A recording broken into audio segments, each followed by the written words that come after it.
digestiva, por lo menos por encima, algunas cosas las saben.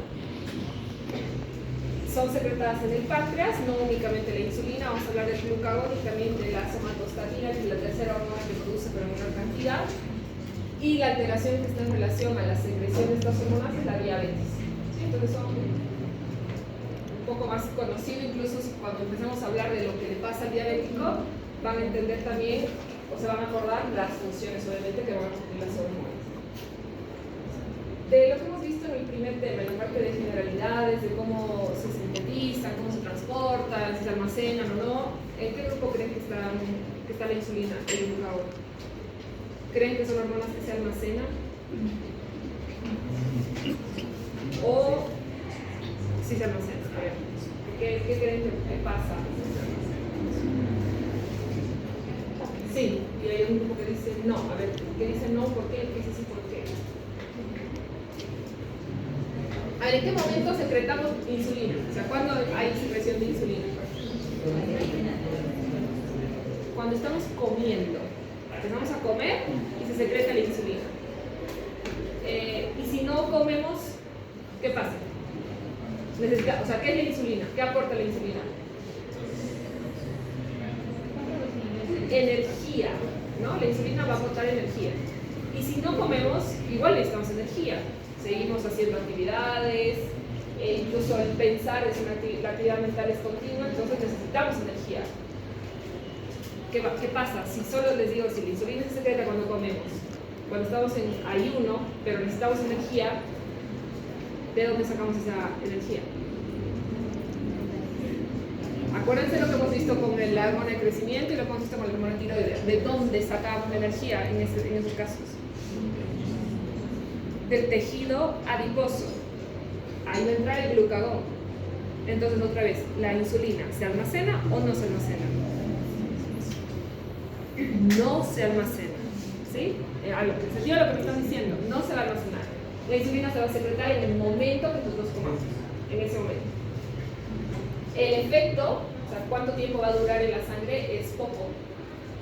Pero ¿cómo creen que va a ser su transporte? ¿Sencillo o difícil? O sea, ¿hidrosoluble o liposoluble?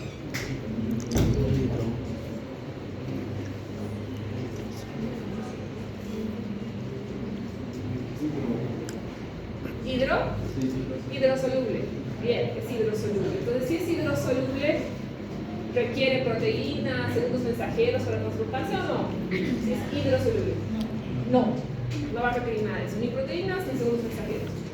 Va a transportarse de forma fácil. Van a ver que sí puede utilizar algún tipo de proteínas cuando está por liberar la hormona en la célula para potenciar un poquito el efecto, pero en algunas ocasiones. Por lo general, no. Entonces, hidrosoluble, no se va a almacenar y su efecto va a ser rápido. Sí, va a durar poquito. Cuando veamos la parte práctica, van a ver cuando hagamos la función capilar lo que pasa, por ejemplo, cuando consumimos gaseosas. Ustedes hacen la función capilar ahora, toman la gaseosa y necesitamos unos 2-3 minutos, nada más, para que los niveles de azúcar suban muchísimo. Eso es lo que va a ocasionar el azúcar, o sea, con la liberación de la glucosa y lo que va a hacer con el insulina. Es rapidísimo. El páncreas es una glándula grande, pero es una glándula. Tiene cabeza, cuello, cuerpo y cola. Es un órgano retroperitoneal y tiene unas partes internas que están en relación a todos los conductos que tiene nadie. Como es una glándula, tiene acinos.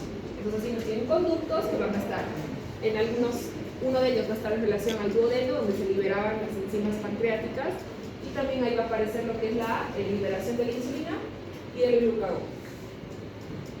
Además de la insulina y el glucagón, que son las hormonas que se secretan con mayor abundancia, está una tercera, que es la somatostatina, que esta se las he hablado cuando hemos visto la parte del tubo digestivo. ¿Se acuerdan qué hace?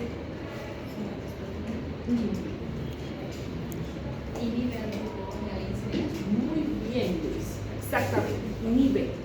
Se va a secretar abajo. Se empezaba la secreción de las hormonas en el estómago y abajo aparecía esta, junto con el polipéptido, y aquí aparecía la colecistocinina también.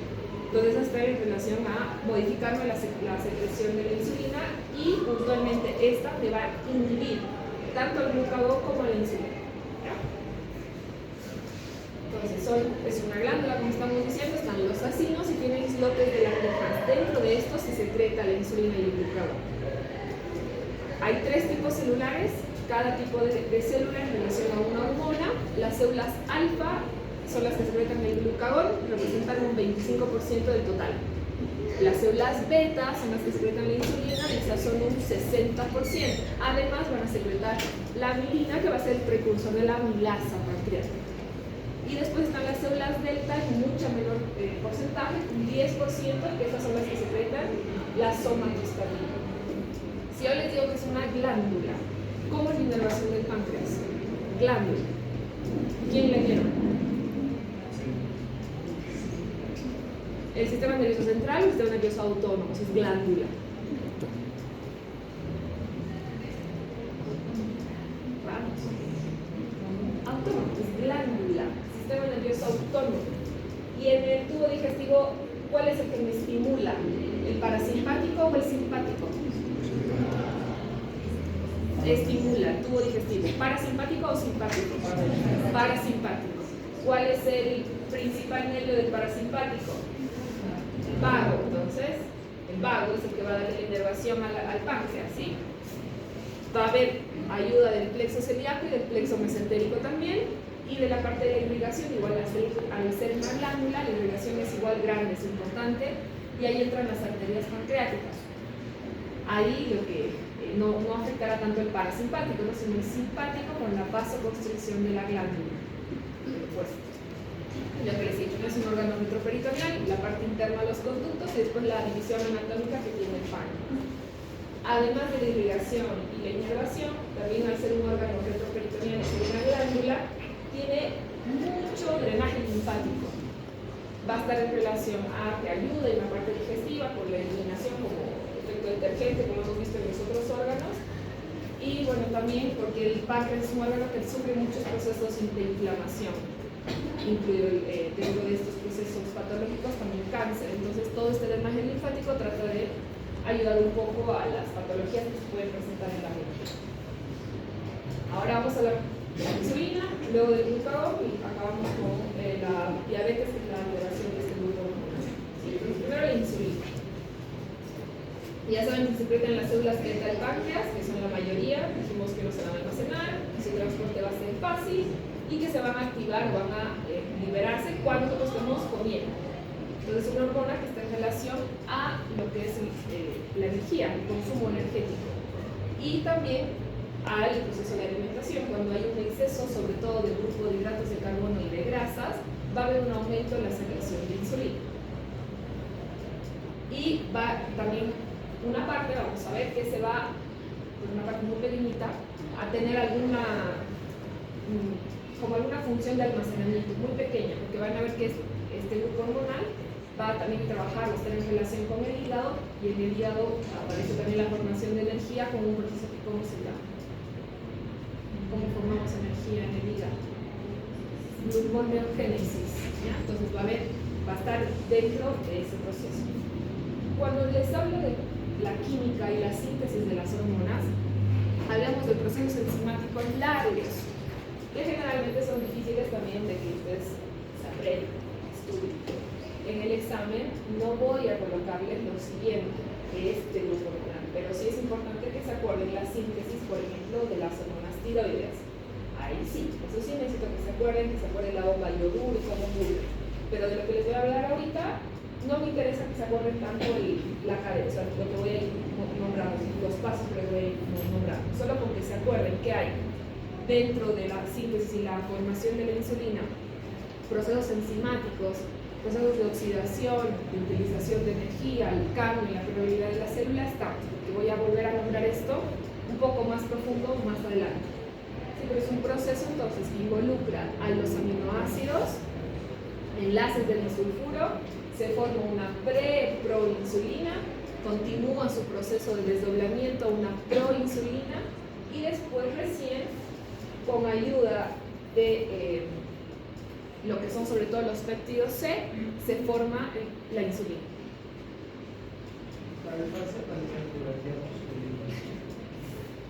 de este tema de aquí, ¿ya? De la insulina. Los demás lean en conjunto, igual si se han dado cuenta o han logrado en el primer parcial, esto es el libro. Saco de ahí. ¿Ya? De este tema sí, porque es más complicado, sobre todo esta parte que les estoy diciendo, estudiarlo de aquí. ¿Ya?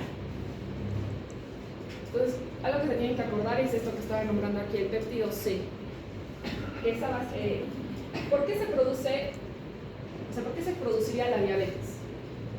¿Qué pasa con lo que estoy hablando ahorita para que aparezca la diabetes? ¿Qué tendría que estar sucediendo? ¿Que la insulina se secrete mucho o que se secrete poco? Que se secrete poca insulina, ¿sí? Lo que hay es hiperglucemia, o sea, la glucosa en sangre sube, pero la cantidad de hormona que me regula esa glucosa es baja, o sea, hay poca insulina. Eso es lo que va a ocurrir. Entonces, los que tienen diabetes, cuando ya entramos a la parte final del tema, va a haber un grupo que directamente no me produce insulina y va a haber otro grupo que me produce de forma reducida o anómala la insulina.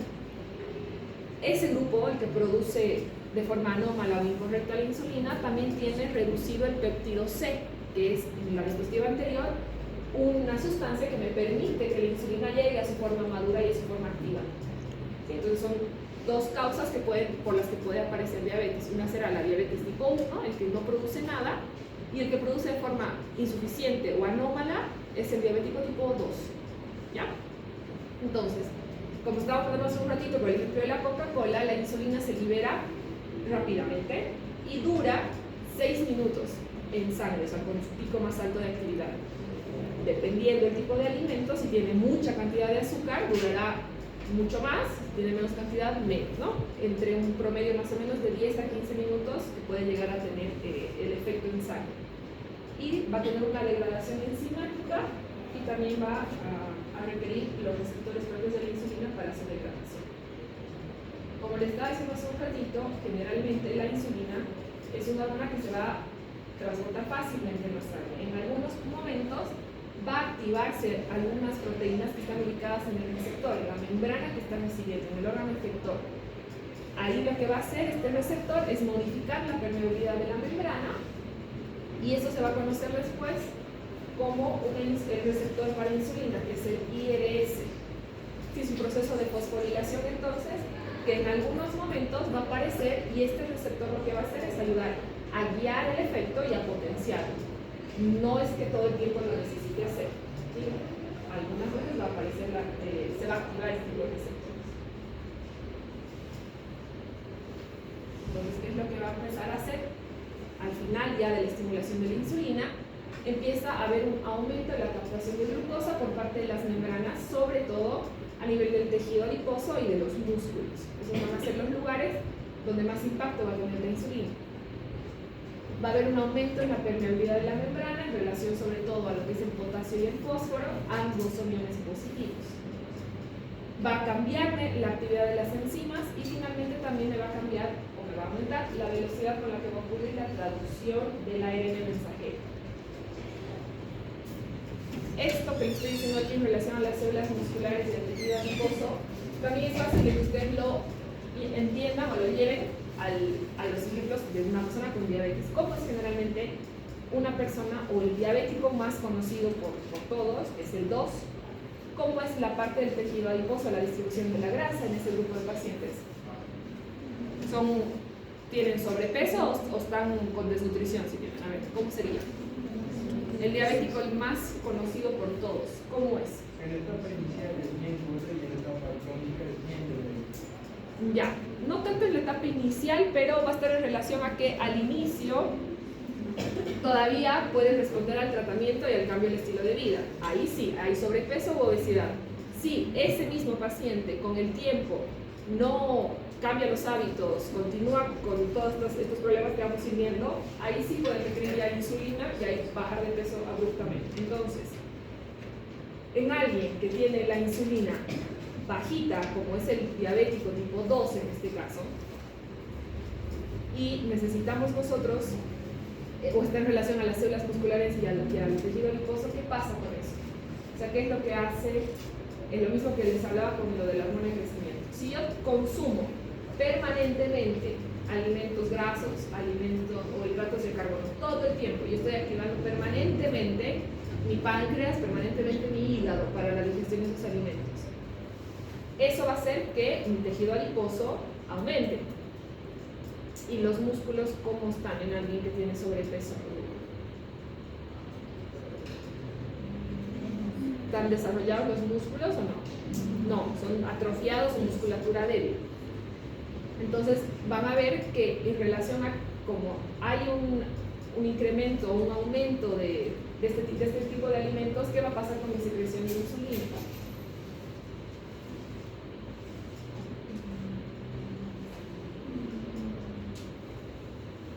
¿Ustedes creen que, a ver, en la parte hormonal, les he hablado de lo que son los sistemas de retroalimentación? ¿Se acuerdan qué es un sistema de retroalimentación? El sistema de retroalimentación me va a permitir regular la cantidad hormonal.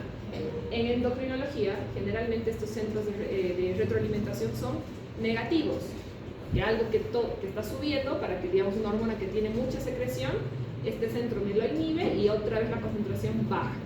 Entonces, si yo, por ejemplo, todo el tiempo estoy consumiendo alimentos que me van a generar, no les digo que voy a comer 24 horas, pero sino que el momento que yo esté comiendo, voy a comer alimentos grasos y alimentos, hidratos de carbono y demás, ¿qué va a pasar con la secreción de esa hormona en ese momento? ¿Será normal? ¿Será un poco más alta? Más alta. Acuérdense que como son hormonas que están en relación al alimento, dependiendo del tipo de alimento que se haya consumido, también va a ser la cantidad de hormona que se esté secretando. Entonces va a haber más cantidad de hormona en ese momento. Ese tipo de alimentos saben ustedes que son los más difíciles de degradar, de absorber. Entonces va a haber una parte que no vamos a lograr que se absorba, y esa es la parte que va a ir a acumularse al tejido adiposo como grasa, se va a almacenar. Va a haber un periodo de unas 4 o 5 horas que no voy a comer, y de ahí voy a volver a comer, y yo voy a volver a comer mal, voy a volver a ocasionar lo mismo. ¿Se está entendiendo? Te he tratado de decir de forma sencilla lo que ocurre o por qué se acumula el tejido adiposo en alguien que tiene este tipo de dieta y que va a tener estos problemas con la secreción de insulina. ¿Está bien? Entonces, en relación a esto que les estoy diciendo, después de que se han consumido alimentos, sobre todo hidratos de carbono, la glucosa va a empezar a liberarse hacia la sangre. Y eso es lo que hace que haya hiperglucemia. Entonces, cuando estamos comiendo, los niveles de glucosa en sangre empiezan a subir. Y ahí es donde se va a liberar la insulina para hacer que esa glucosa en sangre baje y se vuelva normal. Sí, no esté alta. Eso es lo que genera la hiperglucemia, es lo que genera la diabetes después. Entonces, esto va a provocar que haya una captación mucho más rápida. En algún punto también está en relación al almacenamiento y después al aprovechamiento que nosotros le vamos a dar a esa glucosa en relación a los tejidos. Entonces, todo esto que les estoy diciendo más o menos es así. Yo tengo una dieta que tiene excesivamente cantidades altas de hidratos de carbono.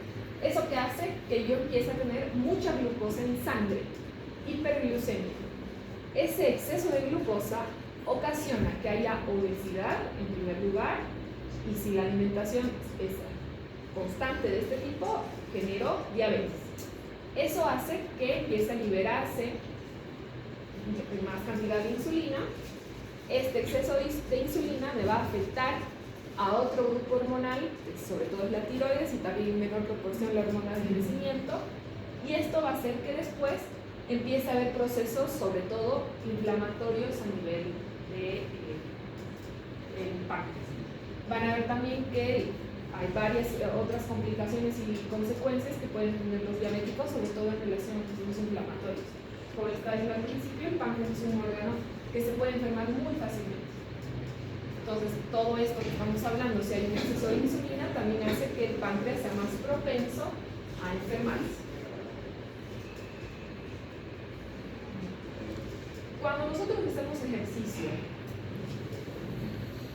no estamos comiendo, ¿no? Mientras hacemos ejercicio, por lo general al menos. No estamos comiendo mientras hacemos el ejercicio. ¿De dónde nosotros, o qué tipo de energía usamos cuando estamos haciendo ejercicio? ¿De dónde sale?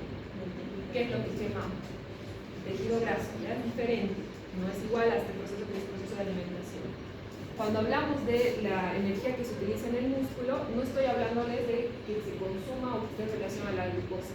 ahí sí yo voy a depender casi exclusivamente de lo que está almacenado de mis ácidos grasos para quemar y en relación a esto proporcionarme la energía necesaria durante mi actividad física. Entonces esta estimulación, lo que va a ocurrir aquí, también va a usar insulina, pero en menor cantidad, no gran cantidad de insulina. Sí va a haber una diferencia cuando hablemos de los tipos de diabetes. El diabético tipo 2 es el que me están diciendo, el que tiene un poco de sobrepeso o es obeso incluso, y el diabético tipo 1 es lo opuesto. Es una persona flaquita, sin reserva energética, no tiene ácidos grasos. Entonces en ese grupo de personas sí necesitamos nosotros hacer algunas variaciones porque no va a tener que quemar y no le va a quedar otra que usar lo que tenga el cuerpo.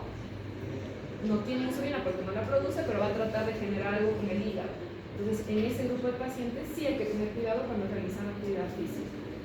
Sí, en el 1. Esto es más o menos lo que les estoy diciendo, se lo explica así. Alguien que tiene más reserva adiposa, la sensibilidad a la insulina va a bajar. O sea, tiene más tejido graso que muscular. Entonces, este grupo de personas no va a tener tanto problema cuando haga ejercicio, porque va a tener de dónde sacar energía, sin implicar que su insulina o los niveles de glucosa bajen. En cambio, el grupo que tenga más desarrollada la parte muscular o que no tenga directamente tejido adiposo, va a ser mucho más sensible a la insulina. Cuando realiza actividad física, este grupo de personas sí puede tener una bajada muy abrupta de la glucosa y generar mareos, desmayos incluso. Este grupo, en relación a la glucosa, capaz le va a doler el corazón porque está gordito, sí. Te le puede pasar algún problema vascular, tal vez si es ejercicio físico, sí. Pero ahorita le estoy hablando de la parte grasa, ¿sí? De la insulina y el consumo energético, que es otra cosa. ¿Se entiende? ¿Sí?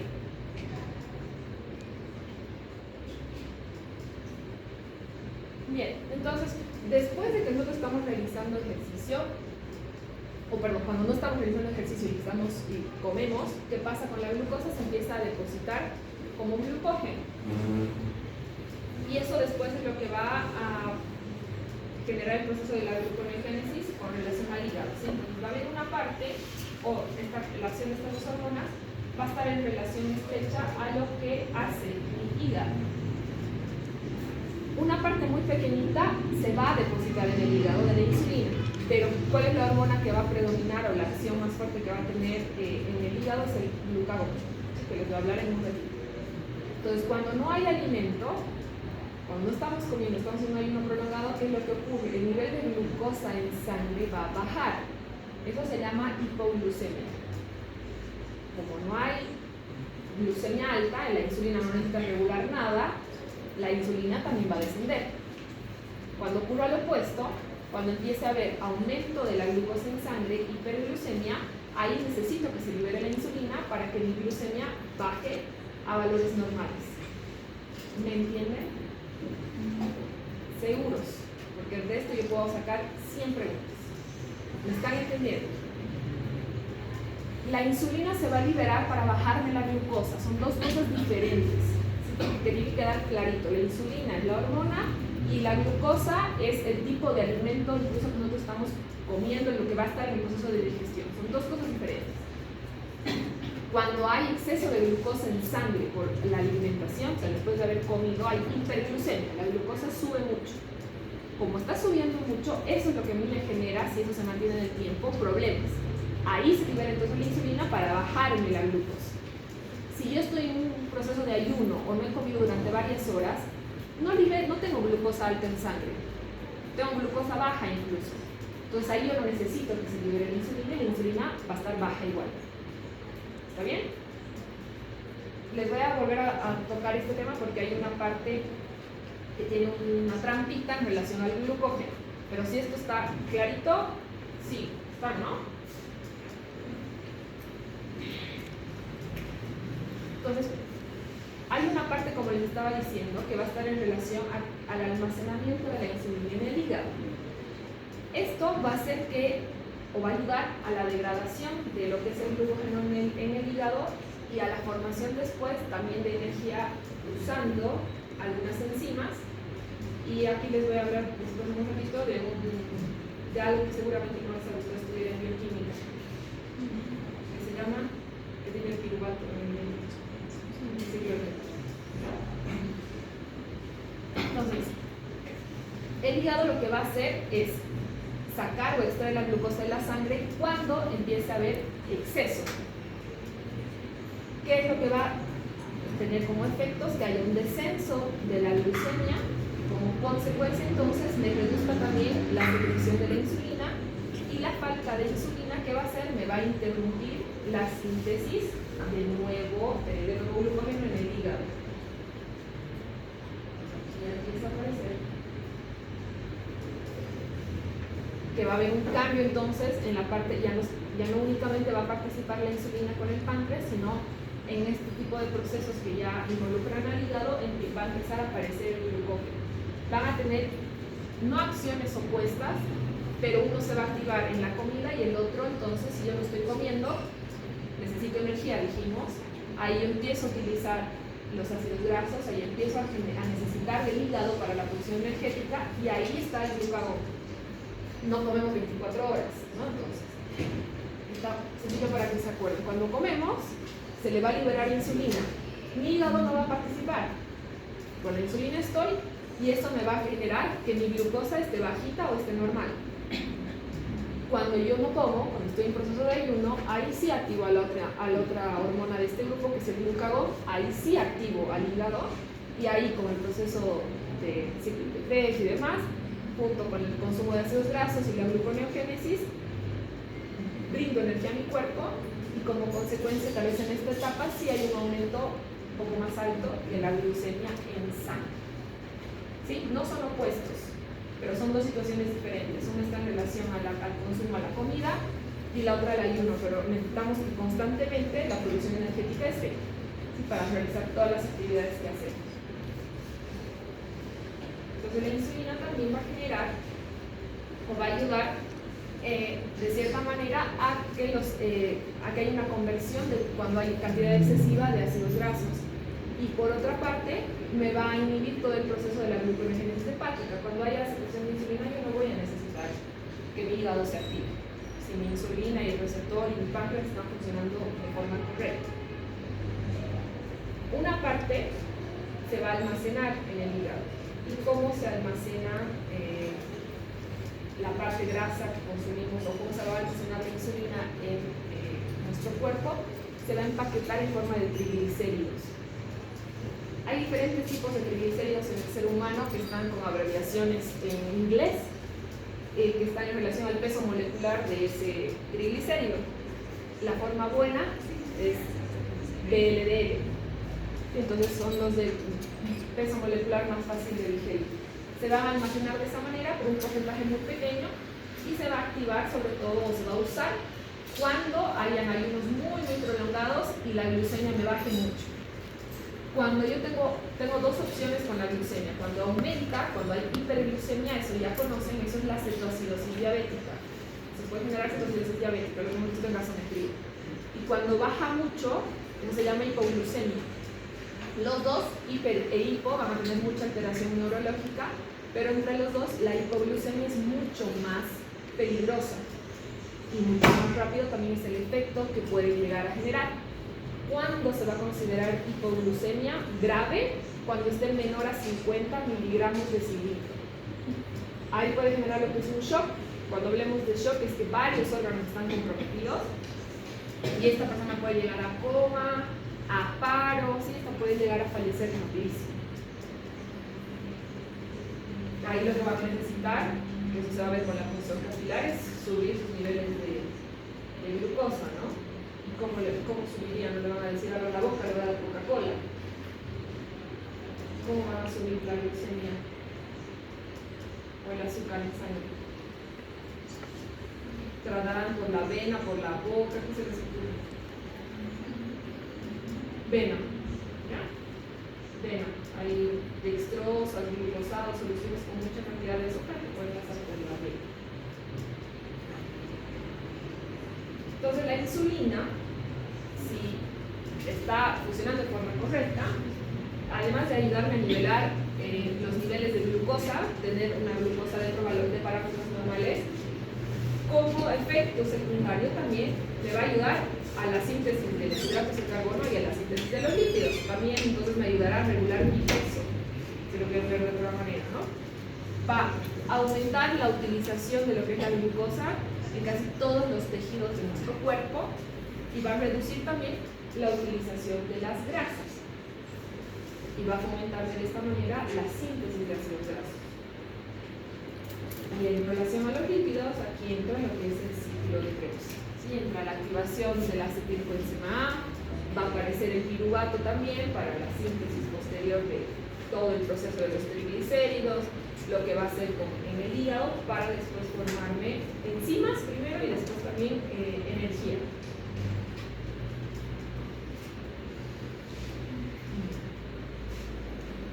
Más o menos están entendiendo qué efectos tiene la insulina.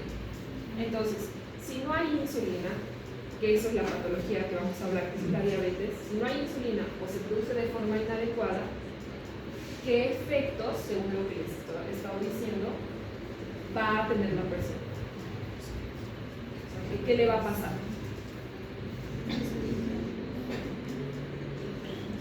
O primero, a ver, más fácil. ¿Cuáles son las funciones de la insulina? Ya, o sea, la insulina es una hormona energética, va a estar en relación a ayudarme a nivelar los niveles de glucosa y va a tener mucho efecto o mucho impacto en la parte muscular y en el tejido adiposo. Entonces, si yo no tengo insulina o la produzco de forma incorrecta, ¿qué puedo generar en el cuerpo de esa persona? Ya, hiperglicemias, ¿no? Va a subir mucho la glucosa en sangre. Y me han dicho hace un rato, ¿qué va a pasar con la parte de los ácidos grasos? ¿Qué va a pasar con los hidratos de carbono? ¿Se van a poder sintetizar o no? No, por eso estamos hablando de que generalmente el que tiene diabetes o la diabetes más común genera que esa persona aumente de peso, que haya una obesidad o un sobrepeso, ¿no?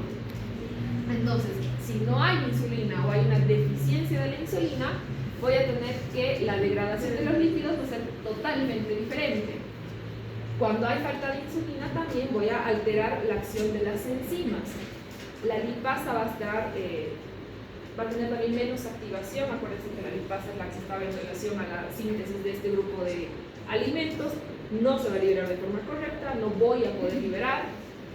Y lo que va a pasar es que va a haber mucha cantidad de triglicéridos en la sangre.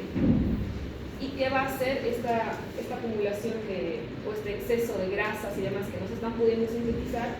Tienen que empezar a distribuirse en el cuerpo. Ahí aumentará mi tejido adiposo, como consecuencia de tener un aumento de peso, pero también no únicamente se va a distribuir en la parte abdominal, si quieren, de la persona. Esa grasa también va a ir a acumularse en los vasos sanguíneos de estas personas, en todos los vasos sanguíneos. Eso se llama aterosclerosis. Puede taparme completamente la luz del vaso o me la puede tapar parcialmente. Si hay un taponaje completo del vaso, esto es lo que genera infartos, lo que genera trombos y demás. Las personas que tienen diabetes o algún problema en relación al peso tienen mucho riesgo cardiovascular y son mucho más propensos a desarrollar este tipo de cosas. Entonces también aquí va a ver que la parte de los ácidos grasos que están de forma libre en el cuerpo van a empezar también a ser parte del sustrato energético porque la insulina no va a ser suficiente y también puede generar que haya procesos o acumulación de fosfolípidos y colesterol, que va a estar un poco en relación también a lo que va a generar eso en los vasos sanguíneos. Y si hay entonces déficit de insulina, ¿cómo dijimos que está la glucemia? ¿Alta o baja? Alta. Si hay déficit de insulina, mi glucemia está alta. Eso es lo que puede llegar al trastorno metabólico que hemos visto en gasometría, que es la cetoacidosis diabética. Si no tengo yo insulina y tengo la glucemia muy alta, que eso es lo que genera la diabetes, ¿qué pasaba con el que tenía cetoacidosis diabética? ¿Se acuerdan qué cosa empieza a consumir y se empieza a ver cuando hacemos pis? Que por eso tiene el nombre de cetoacidosis diabética. Cuerpos cetónicos, ¿ya? Entonces, cuando ocurre esto y tengo yo la deficiencia de insulina, y mi glucemia empieza a estar alta, yo necesito buscar un sustituto de esa insulina para generar energía. ¿Y qué es lo que empezaba a hacer el cuerpo en alguien que no tiene insulina? Empezaba a consumir todos los tejidos grasos para suplir esa energía faltante, y eso se liberaba en la orina y se conoce como puertos cetónicos. Y parte incluso del tratamiento o de ya saber que la persona está urada es que en la orina deje de haber cetonas. Entonces, cuando deja de haber cetonas significa que su tratamiento con insulina empezó a hacer efecto y que la persona ya produce su insulina o ya responde al tratamiento que le están dando. ¿Sí? ¿Se acuerdan de esta parte? Además de tener efecto en la parte nutricional, la insulina tiene efecto también en la parte del crecimiento. ¿Qué es lo que va a hacer? Va a estimular el transporte de varios aminoácidos hacia la célula, va también a aumentarme la traducción del ARN mensajero, esto también está en relación a que me aumenta la transcripción genética, me va a inhibir todo el catabolismo de las proteínas y también finalmente me va a disminuir el proceso de la gluconeogénesis si esa insulina en ese páncreas se secreta de forma completa. Entonces, ¿quiénes son los que secretan? ¿Cómo va a empezar la secreción de la insulina? Primero va a empezar en el páncreas, en las células beta de la glándula.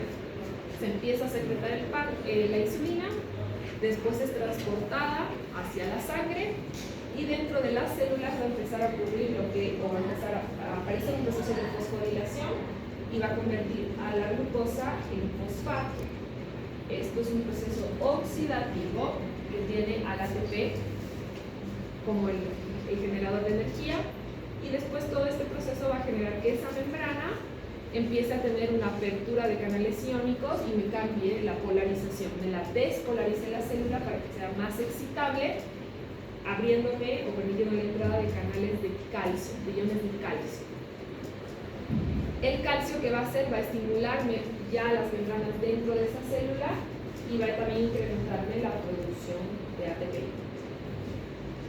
A la par de la secreción de la insulina, también se van a estimular otras hormonas, como el glucagón, que me va a potenciar el efecto de la glucosa, la somatostatina y la adrenalina, que me van a inhibir la secreción de la insulina, y van a ver que también van a haber fármacos, cuando hablemos del tratamiento de la diabetes, que van a estar también en relación a modificarme la secreción de la insulina. ¿Cómo ocurre o cómo es el control de la secreción de la insulina? Tiene dos etapas. Y tiene también situaciones e incluso grupos hormonales externos que me van a potenciar o me van a estimular la secreción de la insulina. Primero, el mecanismo o el control de secreción. En una primera etapa lo que va a ocurrir es que después de algún estímulo, si quieren seguir usando la Coca-Cola como ejemplo, va a haber, después de 3 a 5 minutos de haber ingerido la Coca-Cola, una liberación rapidísima, abrupta de insulina, 10 veces más de lo normal cuando son alimentos o sustancias de este tipo, con esta cantidad de azúcar. Y el efecto se va a mantener de unos 5 a 10 minutos. En una segunda etapa, después de 15 minutos de haber empezado esta secreción, aquí ya empieza a aumentar nuevamente la cantidad de insulina que se va a secretar, y esa es la que ya va a tener una meseta, va a mantenerse por más tiempo y va a proporcionarnos la cantidad de energía que necesitamos. Algunas cosas, algunos medicamentos, situaciones o comida generarán esta parte de aquí y otro músculo de abajo, ¿no? O sea, algunos serán un efecto mucho más rápido y más cortito, y otros tendrán un efecto un poquito más prolongado, perdón, un pico más prolongado, pero un efecto mucho mayor, con esa meseta que van a producir. Va a haber factores que van a estimular lo que es la síntesis o la secreción de insulina. Uno va a ser el hambre, ¿no? O sea, la comida se va a generar que haya más insulina, pero van a haber otro tipo de sustancias que también van a estar en relación a esto. Aminoácidos 2, la arginina y la lisina, estos van a permitir que haya una secreción de insulina también elevada. Después, hormonas que están en la parte gastrointestinal, ahí están la gastrina, la secretina y la colecistocilina. Y después hay hormonas que no son gastrointestinales, que algunas ya se las he nombrado. Es decir, esta hormona genera efectos similares a la diabetes o a la insulina. ¿Se acuerdan cuál es esa hormona? Puede generar síntomas insulínicos o hormona insulínica se la llama.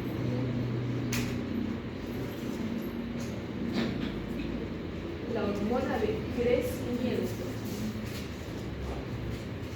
¿Ya? La hormona de crecimiento y la otra, pero en menor proporción, es el cortisol. Esas dos también pueden generar que haya más insulina. Y el glucagón también va a tener un impacto en esto.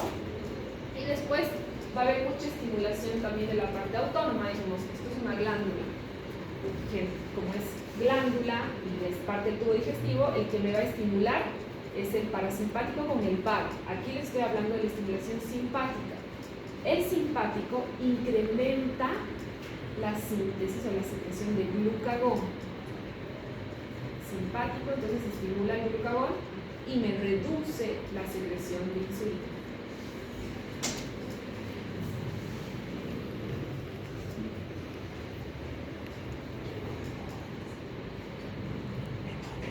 Esto más o menos es lo que hemos estado diciendo, en lo que hemos estado hablando. Si hay una disminución de la glucemia, o sea, si hay la glucosa en sangre que circula es bajita, también la secreción de insulina va a estar baja.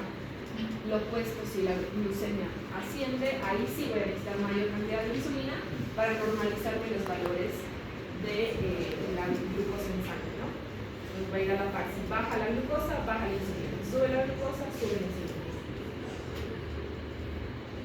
En relación a esto, también está paralelamente cuando hay alguna situación de estrés que genere que haya una modificación de la liberación hormonal, no únicamente de la insulina, sino de otras hormonas, como por ejemplo la adrenalina, yo voy a tener también una modificación en la secreción de la insulina. ¿Qué va a pasar? Dejen de jugar, atiendan. Va a haber o va a aparecer lo que se llama un efecto lipotílico. ¿Qué es el efecto lipotílico? Es la facilidad o la acción que nosotros tenemos de poder quemar grasas. Entonces, en situaciones de estrés, ejercicio, situaciones en las que haya una liberación adrenérgica fuerte, yo también voy a necesitar o voy a empezar a consumir las grasas, voy a generar este efecto lipotílico, porque voy a necesitar más energía de la que estoy produciendo con mi páncreas. ¿Sí? Entonces el efecto principal de la insulina se verá reflejado en lo que es el músculo y lo que es el tejido adiposo. Si hay algún problema con la secreción de insulina o estoy en un ayuno largo, ahí activaré toda la parte del proceso de la gluconeogénesis con el glucagón y mi hígado. ¿Se entendió la insulina? Ya, glucagón. ¿Qué va a hacer el glucagón? O sea, algunas cosas van a ser opuestas a la insulina y algunas cosas se las he nombrado. Dijimos que el glucagón va a empezar a actuar cuando no hay comida, estamos en un ayuno y va a activar al hígado con la gluconeogénesis. Entonces, por ejemplo, me disminuirá o me aumentará el apetito. Me lo va a disminuir, ¿no? Porque ya estoy consumiendo mi tejido graso para generar energía. Ya. En el estómago o en la parte gastrointestinal, ¿qué creen que va a pasar? Me va a disminuir toda la parte de la motilidad o me la va a aumentar. Si estoy diciendo que me inhibe el apetito, me va a inhibir toda la parte gástrica también, todo lo que va a ocurrir con mi estómago. En el hígado, ya saben, está en relación a la gluconeogénesis, y en el páncreas me aumenta o me disminuye los niveles de insulina. Aquí es la trampa que les estoy diciendo. Depende. Si se secreta más, también la insulina va a aumentar. Sí, más. Ya, a ver, está bien. Alguien ha dicho aumenta la secreción de insulina. ¿Quién ha dicho aumenta? Ya, ¿por qué crees? Porque la insulina, la glucosa, Ya, es la forma de los ya, va por ahí. Si se acuerdan, una gráfica en la que les he mostrado arriba el glucagón y abajo la insulina, Cuando nosotros empezamos a tener proceso de gluconeogénesis, cuando hay ayuno, yo como producto final, ¿qué cosa voy a producir? Glucosa. Esa glucosa es la que se va a liberar en la sangre. Entonces, si bien yo necesito que eso ocurra porque no estoy comiendo, o sea, no tengo una estimulación directa para la insulina, después, como efecto secundario, esa activación del glucagón con la gluconeogénesis, ese aumento de glucosa, va a generar que también se secrete insulina para bajar el glucagón que se ha producido, o la glucosa que se ha producido, ¿me entienden? Sin mover la cabeza. Bien, es lo que va a pasar. Me va a disminuir el apetito, va a disminuirme todo lo que es la parte estomacal, de liberación hormonal y todo. Aquí en el páncreas me va a aumentar la secreción de insulina, por lo que les estaba diciendo. En el hígado me va a producir la gluconeogénesis y como un efecto rebote, pero si es continuo el ayuno o la mala alimentación, algún trastorno alimenticio, puede generarme también un efecto fuerte en el corazón, aumentándome el inotropismo y el cronotropismo, así que va a generar que haya una taquicardia o algún tipo de arritmia incluso severa. Pero si la alteración nutricional o el ayuno está muy alterado, ¿sí? Solo en ese caso. Entonces, cuando se libera glucagón, ¿qué pasa con la concentración de glucosa en la sangre? Por lo que les estoy diciendo. ¿Aumenta la glucosa en sangre o baja la glucosa en sangre?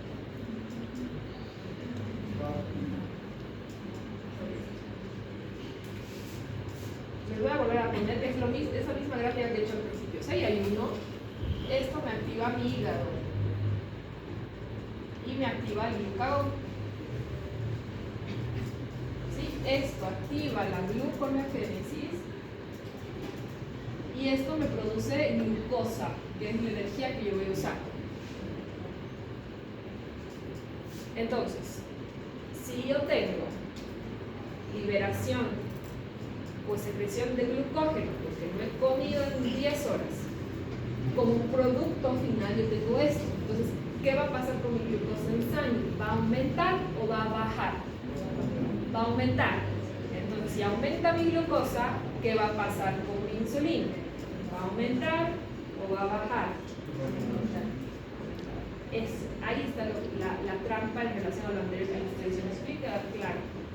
No va, hasta que esto ocurra va a pasar un tiempo, no es que inmediatamente se secreta el glucagón y aumenta al mismo tiempo la insulina. Cuando la glucosa ya se haya liberado y haya pasado el proceso de gluconeogénesis, ahí yo tengo la activación o el aumento de la insulina, ¿sí? Entonces, cuando hay síntesis o secreción de glucagón, elevo la concentración de glucosa en sangre y tengo un efecto contrario al de la insulina. La insulina quiere bajar la glucosa y genera que suba.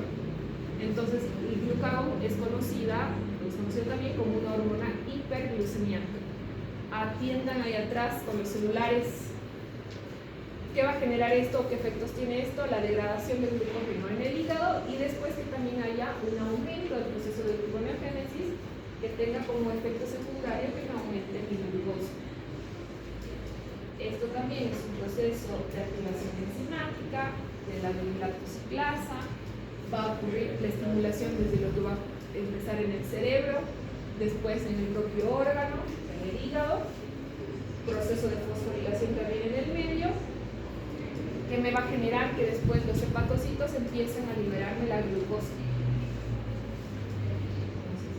Entonces, el glucagón me va a estimular también la velocidad, o me va a modificar la velocidad con la que se van a empezar a absorber algunos nutrientes, sobre todo los aminoácidos, y también va a generarme la activación enzimática en relación a la transformación de piruvato a fosfenopiruvato. Todo esto que les estoy diciendo tiene que quedar más o menos claro si yo les digo entonces que la hiperglucemia me va a inhibir la secreción de glucagón. ¿Por qué? ¿Qué pasa cuando hay hiperglucemia? Hay insulina, se libera insulina, entonces no necesito que haya glucagón. ¿Sí? ¿Se entendió? Y cuando hay hipoglucemia, ahí yo activo al glucagón para generar energía. Y queda clarito que puede sonar medio trabalenguas en un momento. entienden, bueno, luego lo vuelvan a leer. Entonces, cuando hay hiperglucemia, yo ya estoy activando a mi páncreas, ya activo la insulina y ya no necesito que este proceso ocurra, porque ya tengo yo la energía suficiente con la insulina y ya voy a tener el regulador de esa hiperglucemia. Esto es más o menos de esta manera. ¿Sí?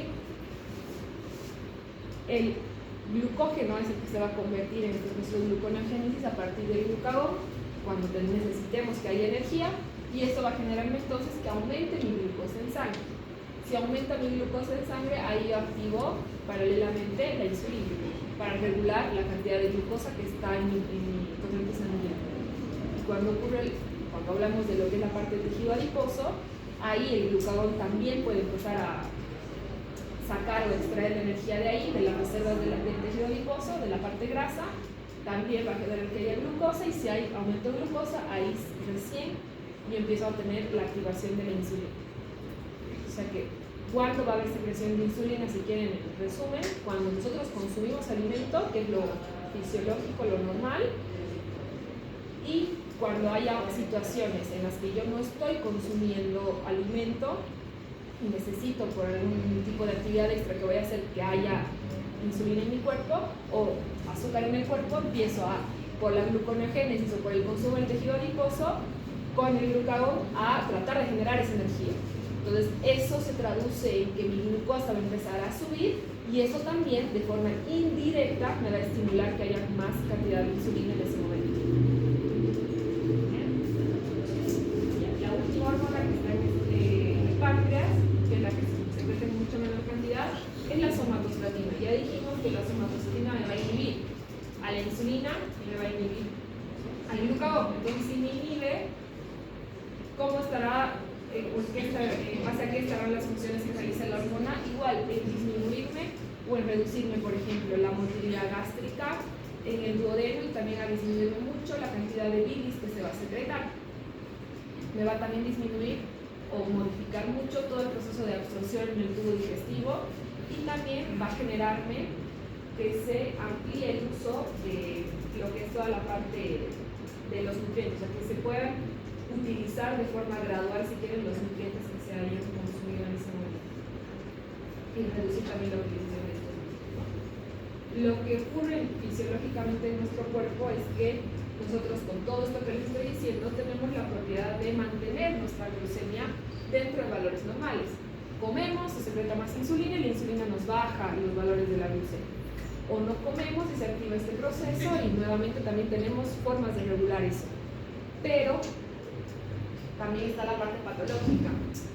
Como les estaba diciendo en un principio, puede pasar que una persona nazca directamente sin secreción de insulina, o que tenga alguna alteración en el transcurso de su vida que genere que secrete menos cantidad de insulina, o que los receptores de las células efectoras estén dañados. Esas dos circunstancias generan lo que se conoce como diabetes. Cuando veamos la parte práctica, les voy a mostrar más específicamente la clasificación de ADA, que hay 5 tipos de diabetes, pero ahora les voy a mostrar o les voy a explicar los 2 tipos de diabetes más comunes, y voy a agregar la diabetes gestacional como una tercera, que son las primero más frecuentes y las que también es más fácil acordarse porque fenotípicamente tienen características bien marcaditas, y también el tratamiento va a variar. Entonces, cuando yo les hablo de diabetes, les estoy diciendo que va a haber una alteración en el metabolismo de los hidratos de carbono, de las grasas y de las proteínas. Puede ser por falta de secreción desde el nacimiento, o puede ser porque hay un problema en la sensibilidad a esa insulina que se está produciendo en los tejidos, o porque se produce de forma incorrecta, o porque se produce en cantidades muy pequeñas. Eso divide a diabetes en 2 tipos grandes: el diabético tipo 1, que es el que no secreta insulina, el que no tiene nada, que a ese también se lo puede llamar como insulino requiriente, y el diabético tipo 2, que es el que secreta esta insulina deficiente, que se lo conoce como no insulino requiriente. Cuando nosotros, una persona sana, se produce la insulina a nivel pancreático, y la célula tiene un receptor específico para esa insulina y para generar el efecto. En el diabético tipo 1, directamente el páncreas no produce insulina. La célula efectora está bien, pero no tiene insulina. Y en el diabético tipo 2 puede ser que las células estén menos sensibles porque esa insulina que se haya producido esté dañada, o que el receptor de insulina no funciona. Tienen características entonces bien marcadas. El 1 será desde nacimiento, es autoinmune, se lo va a diagnosticar en los primeros años de vida. Este no se va a poder prevenir porque ya el páncreas no produce la insulina. Y este es el que necesita los controles diarios. Vamos a hacer la práctica, que es la punción capilar. Este es el que se va a tener que medir la glucemia antes de cada comida, va a tener que pesar sus alimentos para saber la dosis de insulina que se va a necesitar aplicar. No son dosis estándares. Es también, si se acuerdan, la parte práctica, el que con mayor facilidad puede desarrollar la cetoacidosis diabética, por lo que les estoy diciendo, es bien difícil controlar. Este sí es tratamiento directo entonces con insulina, dependerá también hasta la actividad que vayas a realizar para la dosis, por ejemplo, si va a hacer ejercicio, si se va a someter a cirugías abdominales y por un tiempo no va a poder comer, ¿sí? Entonces sí es bastante complejo el manejo de este grupo de pacientes. Este grupo de pacientes también, como no tienen la insulina no está presente y no tienen esta acción en la parte nutricional, es el que fenotípicamente, cuando ustedes lo ven, este puede estar normopeso, flaquito, este no va a tener alteraciones como el otro. El diabético tipo 2, este es el que se desarrolla la enfermedad en el transcurso del tiempo. Este es el que está relacionado a malos hábitos alimenticios, sedentarismo, alcohol incluso. Este entonces sí se puede prevenir con la modificación del estilo de vida. Al principio, lo que decían por ahí atrás, generalmente al principio va a responder fácil, si tiene cambio el estilo de vida, a la medicación que se va a administrar. Si será diagnosticado avanzada la enfermedad o la persona no modifica su forma de vida y no se adhiere al tratamiento, después con el tiempo sí va a necesitar insulina porque el páncreas va a dejar de funcionar. La complicación más fuerte y más frecuente es la cetoacidosis diabética, pero la mayoría de la población, no únicamente en Bolivia, sino a nivel mundial, sobre todo en Latinoamérica, tiene este tipo de diabetes, por la forma de vida, la dieta y demás.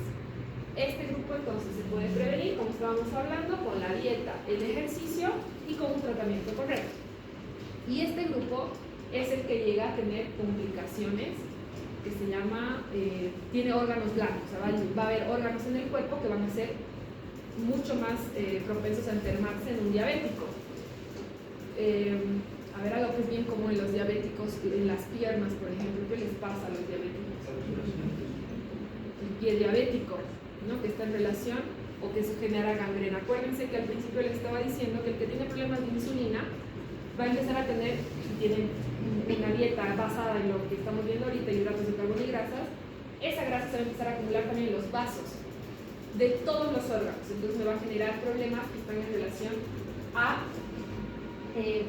microangiopatías en todo el cuerpo, desde la cabeza hasta los pies. Este grupo de personas, los diabéticos, son más propensos a tener microinfartos, ACVs. Este grupo llega a desarrollar cardiopatía también diabética, generalmente tienen presión alta, pueden afectar al ojo, eso se llama retinopatía diabética, a los riñones, nefropatía, que también puede llegar a la diálisis. Más abajo, este grupo va a tener una forma de regular también la concentración de la glucosa, es con la orina. Cuando nosotros tenemos hiperglucemia, como efecto también de protección del cuerpo, empezamos a tener poliuria, empezamos a ir mucho al baño. Es una de las formas también de diagnosticar la diabetes. No sé si han visto las PES, polidipsia, polifagia, poliuria, es la forma de diagnosticar diabetes. Entonces hay una poliuria, hay mucha micción. Entonces eso puede derivar en infecciones urinarias recurrentes y en el varón puede llegar a generar incluso disfunción eréctil. Y más abajo, también en relación a la parte que les decía, la parte infecciosa, pueden desarrollar con mayor facilidad alguna inflamación o heridas en la piel.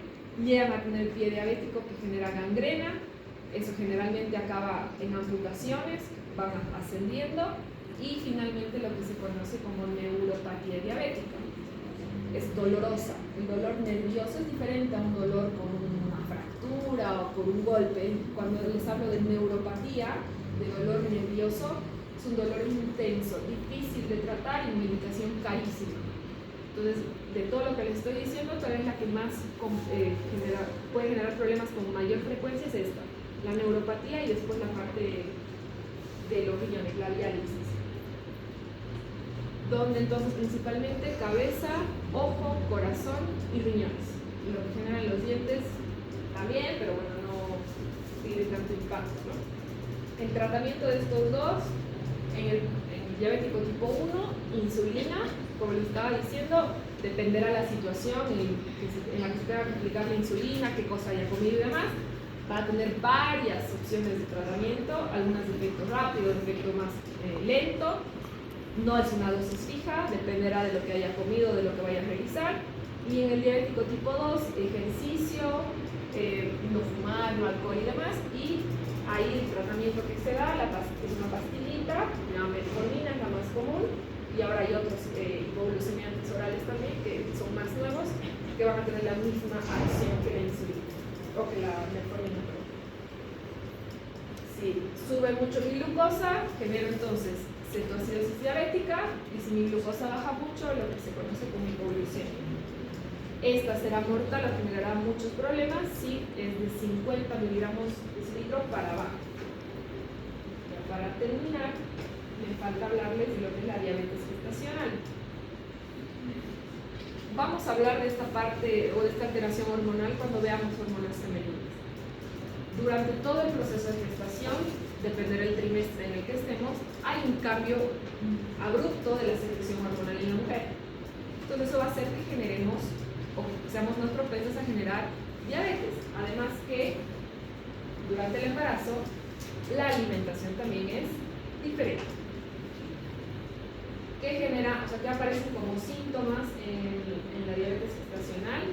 Empieza a haber visión borrosa, puede haber más cansancio, hay un incremento de la frecuencia con la que ocurren las infecciones urinarias y empieza a aparecer mucha sed. ¿Por qué puede darse? O porque la mujer se haya embarazado con algo de sobrepeso u obesidad, que será una, que ya tenga alguna condición hormonal previa como ovario poliquístico, y también es hereditaria. Si hay antecedentes familiares, también puede presentarse. El tratamiento va a estar en relación, en primera instancia, a lo que haría con el diabético tipo 2. Van a modificarle la dieta, le van a aplicar ejercicio. Si con el tiempo, porque es parte del control prenatal esto, ¿no? Si en los controles prenatales ustedes siguen viendo que la insulina, que la glucosa por lo que está alta y que ya está la diabetes instaurada, tendrán que darle insulina. Porque no, acuérdense, está embarazada, entonces ya no están solo pensando en la mujer embarazada, sino están pensando en el bebé. ¿Qué creen que va a generarle la diabetes gestacional al bebé? Si no hay la parte de los depósitos de grasa, va a ser totalmente diferente.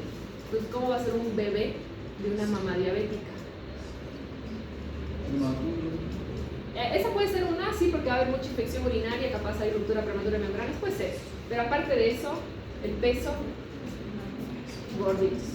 ¿Sí? Estos son bebés grandes, bien grandes, que puede generar también problemas neurológicos incluso, si es una diabetes muy fuerte y muy poco controlada. Y ya, lo último que les digo, ¿ustedes creen que después de dar a luz esto se regula? O sea, ¿la diabetes desaparece o se queda? Tienen las dos opciones. La mejor para la madre es que después de haber dado a luz, la regulación hormonal se normalice y la diabetes desaparezca y haya sido solo momentánea por la alteración hormonal durante el embarazo. O puede ser, lo otro es que ya la persona, la mamá, haya tenido diabetes, que capaz nunca se la diagnosticó y haya debutado durante su embarazo. En el primer caso, si la diabetes desaparece después del embarazo, lo único que tiene que acordarse es que probablemente en un segundo embarazo de nuevo se presentó la diabetes. Eso sí es común. Pero si sigue estas recomendaciones después del embarazo, probablemente se vaya. Es una alteración momentánea. ¿Dudas? ¿Preguntas?